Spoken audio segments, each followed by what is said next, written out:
And the first game chronologically is the team we talked about really right before the Colts game, or this last comment around the Colts was the Houston Texans and the Los Angeles Rams. Things that I'm going to be looking for here is if the Rams are playing their starters. Obviously, both teams are 1-0 going into this. I scoff a little bit, and my apologies to Houston fans if that annoys you. But as Andrew and I said, we just don't expect a lot out of this team. I would say that I'm going to look for some clarity in the backfield this game. Was Royce Freeman getting a bulk of the carries because he was more like that second, third back? And they didn't really play their starters much? Or was Royce Freeman getting in the carries because they think he's going to be a number one guy? I think that's going to be something to watch. And I think, trying to figure out who's going to emerge as the starting receivers there. I would hope that you're going to see Davis Mills for more than 3 attempts this week. That being said, they're not a crazy deep team. So I would also understand if they don't play Davis Mills more than, a series or two. This is traditionally in the old preseason where we had 4 games where you would see the starters the most, really, kind of going into that third game. And then they would get a version of some reps in game 3, and then game 4, they wouldn't play at all. Well, now we have that gap between the third game and the first game of the season. So, again, that's kind of what I'm looking for from Houston here. I don't expect to see a whole lot defensively. In fairness, they don't have a whole lot defensively. So that's kind of why. But what do you think is going to happen in this Rams game? Are the Rams even going to play a starter? I would kind of be shocked, honestly. I think Sean McVay has a very conservative approach in that he doesn't want to take the chance of any of his starting players getting hurt. I mean, for example, look at the Jets.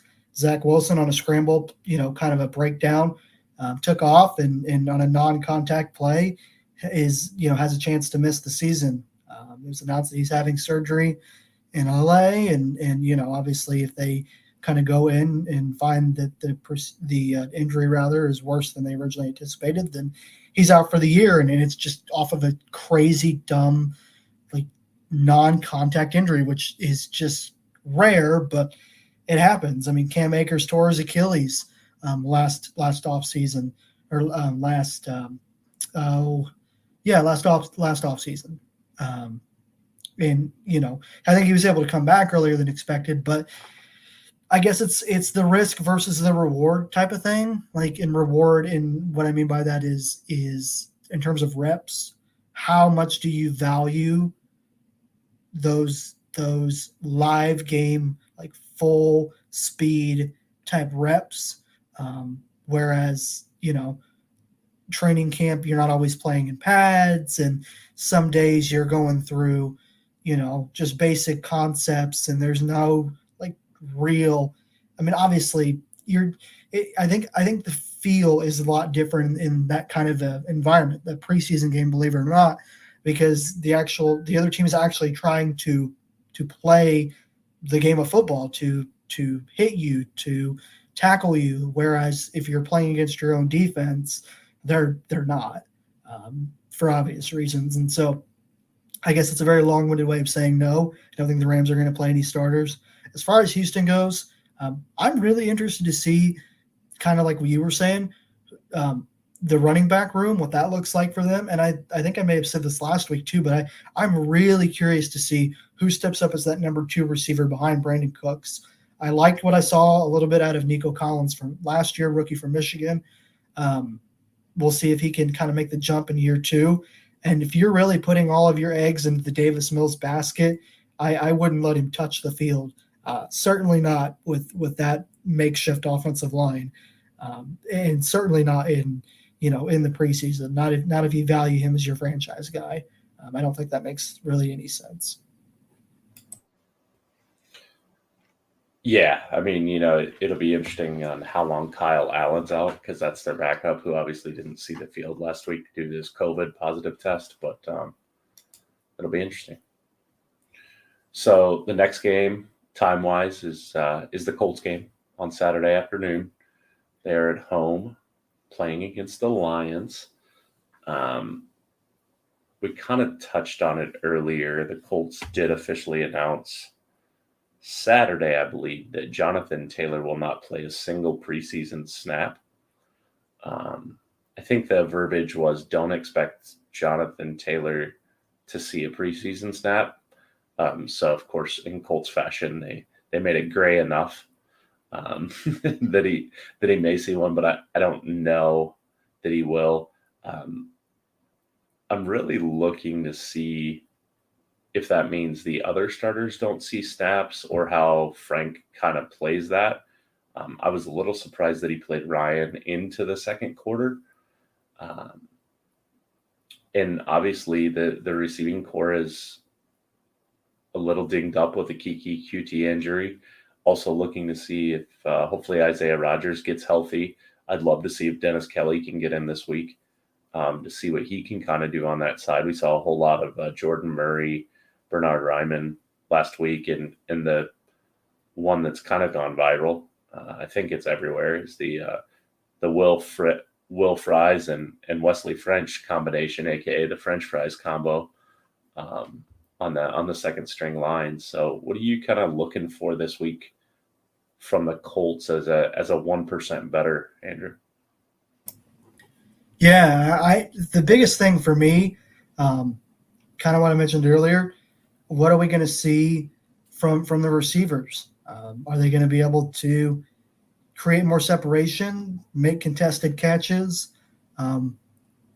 It's definitely something worth monitoring for sure.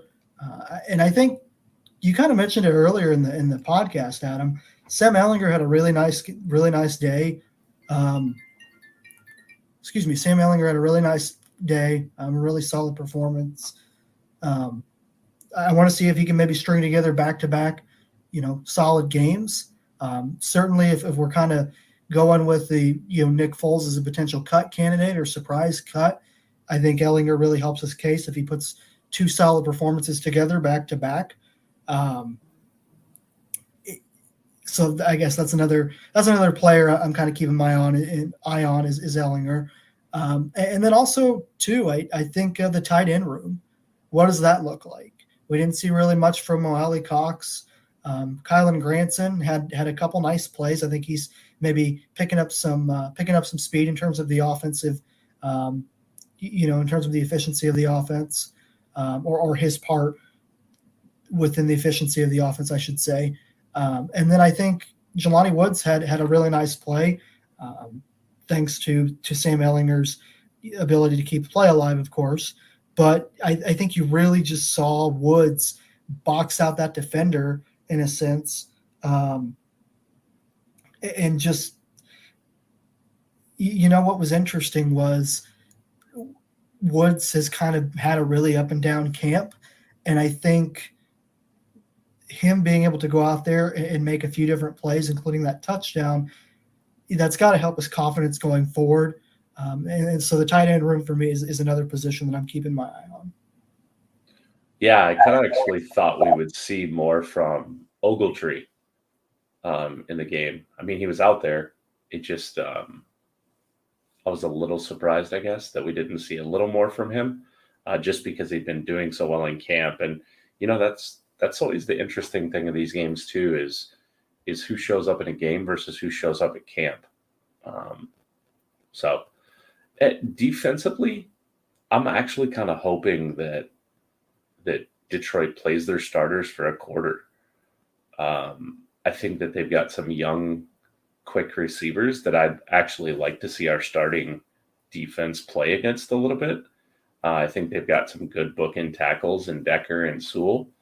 And obviously a great center in Frank Ragnow. So, I mean, I'd like to see what our defense can do against the TJ Hawkinson and Amon-Ra St. Brown and DJ Chark, Jamison Williams. And, DeAndre Swift doesn't get a lot of love, but he's a little shifty in the backfield.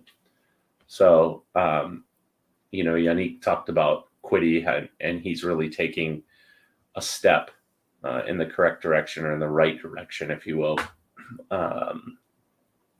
to continuing to get better. And he's just kind of soaking it all in. And I feel like Buck and Stewart really have the middle locked down as far as starting D tackles go, with more than likely, I think, Tyquan Lewis kind of rotating in and out, and possibly a Dangbo,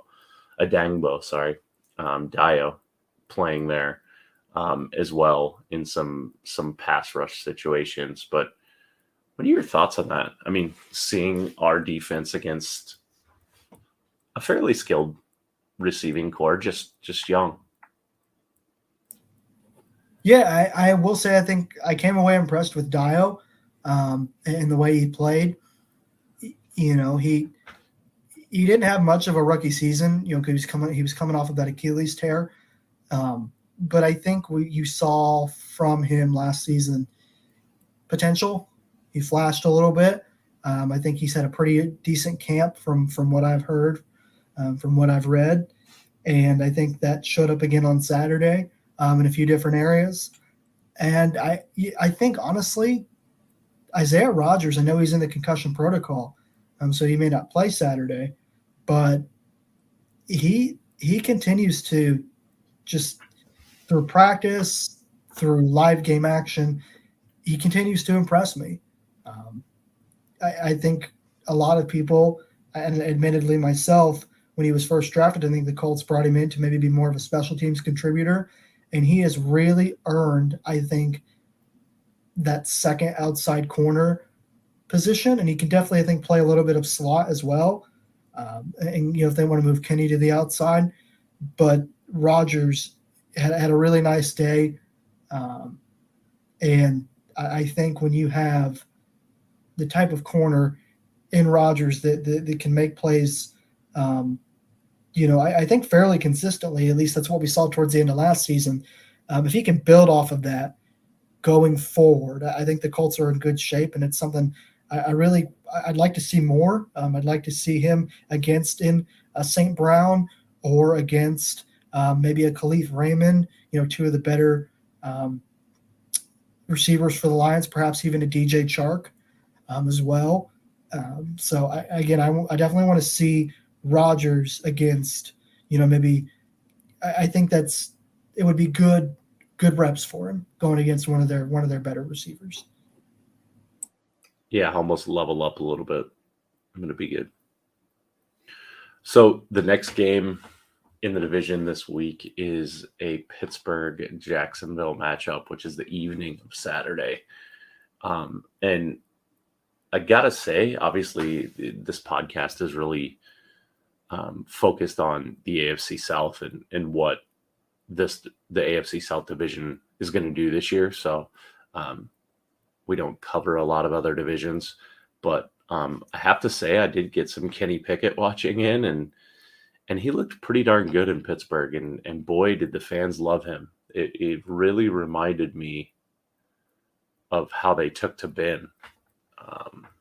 And don't freak out, people. I'm not saying he's Ben Roethlisberger and he's going to do all the same things. I'm just saying I thought that was a pretty cool situation, and they got themselves something in George Pickens too, the receiver out of Georgia that they took in the draft. He obviously looked good. But, you know, on the Jacksonville side of the ball, again, we really need to see something here. Haven't really given us any clue as to what the backfield's going to look like. They've played 2 games now. They've lost both of them. I thought Pittsburgh, you know, showed a decent amount last week with Kenny Pickett and his scrambling ability. And I think there was even a meme out there about this is what you can expect to see in Pittsburgh. You know, what do you think about Jacksonville in this game? You know, going against a Pittsburgh team that, in all fairness, I wasn't overly hyped on going into the season, but on an overreaction Monday, if you will. This will come out later in the week, but as an overreaction Monday call, I feel like Kenny Pickett maybe won the rookie quarterback battle last week. What are your thoughts? Oh, I think he won it going away. I had a chance to catch more of that game than some of the others you had asked me about, and I honestly really liked what I saw from Pickett. I truthfully, I was, as I think a lot of NFL fans were, kind of keeping tabs on the Steelers and Pickett, just because it's always intriguing when a new rookie quarterback steps in, especially one that's taken, in the mid first round like Pickett was. Does he win the job right away? Is he playing better than, say Mitch Trubisky? And I think what you saw out of Pickett was he absolutely deserves a chance to be their starting quarterback on day one. And I know we talk about overreaction Monday, as we mentioned on numerous times throughout this podcast. And I don't want to, go overboard with it. But, I mean, if you're a Steelers fan, you had to really, really like what you saw from Pickett. I mean, that he was just impressive. That game-winning drive, I think, and this may sound slightly cliche, but I think you either have it or you don't. I think you have that ability as a quarterback. There is just, I think, the sense of calmness that comes over a quarterback when the game is on the line and you have to drive the length of the field to either put your team in field goal range or go get a touchdown. And in Steelers' case, they had to get a touchdown. That's exactly what Pickens did. And I'm not suggesting that he's going to be one of the greatest quarterbacks to ever play this game or anything like that, but I feel like your first ever live NFL action, and that's how you go out and that's how you start. I mean, it's a heck of a way to kick off your NFL career. And then as far as Jacksonville is concerned, like I said earlier, I liked what I saw from Trevor Lawrence. I'd like to maybe see a little bit more urgency from their defense. I'd like to see a little bit of better play. It's now back-to-back weeks where I think they've kind of come out flat. And it's, again, preseason, so I'm not going to, again, go way overboard with it. But, yeah, it was very just kind of average, I think, what we saw from Jacksonville on both sides. I liked what I saw, but it's still very, very vanilla, like kind of cut and dry, super simple passing concepts. Nothing that's going to be too revealing, not this early. And then defensively, I think the Browns kind of just, at least for the most part, went up and down the field and kind of had their way. And if Pickett kind of picks up where he left off last week, then I think the Steelers have a chance to do the same thing. Yeah, it's interesting. The betting line, believe it or not, is Jacksonville by 3.5. And again, I like to bet, so I feel like that's kind of my lock as it sits right now on Monday evening. But better get it in before that line changes. So last game of the week in the AFC South is Tampa Bay at Tennessee. It's actually on the NFL Network on Saturday night at 7 p.m. Tampa Bay, I think it was after their game this week, but did say that Tom Brady is taking a step away from the team. I will not get into the speculation game there as to what in the world's going on, but it sounds like he will not see any action, obviously, until the regular season. So with that being said, that means we're looking at the Blaine Gabbert, Kyle Trask, and Ryan Griffin show. And then last week, you didn't see any Fournette, so you saw a whole lot of Keyshawn Vaughn. You saw a whole lot of Rashad White, the rookie. And then from a receiver perspective, you saw some Tyler Johnson. Russell Gage was obviously injured in practice. There just wasn't a whole lot out there to watch, in fairness. So I'll be intrigued if Tampa plays any starters at all. And then, if they don't, does Nashville trot out their starters? Or Tennessee trot out their starters? We are probably pretty positive that Derrick Henry won't see any action in the preseason, especially coming off that injury. But there's some questions for them at receiver right now. We talked about Treylon Burks. We talked about Robert Woods. We've talked about Nick Westbrook-Ikhine, but then you've got the rookie Kyle Phillips, who right now is kind of their slot guy. So what does that look like if Treylon Burks is the starter, which you would expect the guy would be if you take him in the first round. So again, looking for Tennessee to maybe overwhelm a second and third string Tampa Bay team, but I don't know. Tampa obviously lost last week, as did Tennessee. What are you going to keep an eye on here in Tennessee? Yeah, I don't want to, for lack of a better phrase, beat a dead horse.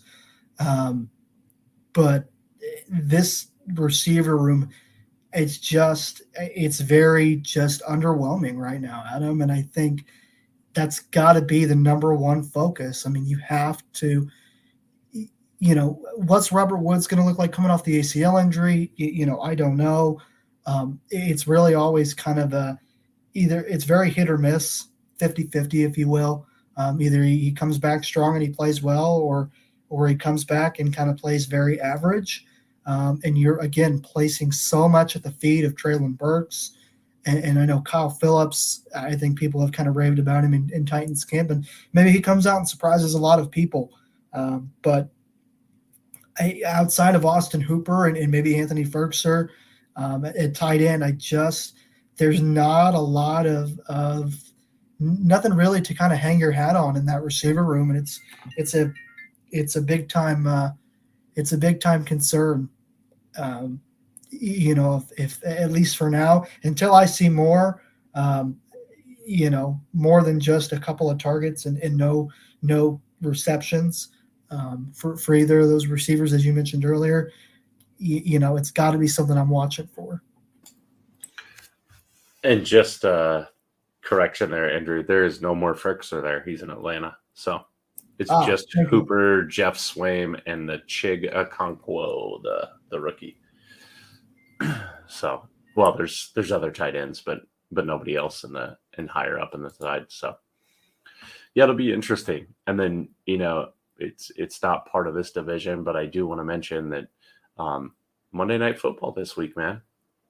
We've got Monday night and Sunday night football, both on NFL Network on Sunday night at 7 with the Bengals and the Giants, and on Fox with the Ravens and Cardinals at 8. But then the Monday nighter is the Falcons and the Jets. You had kind of mentioned the Zach Wilson injury, which is very unfortunate.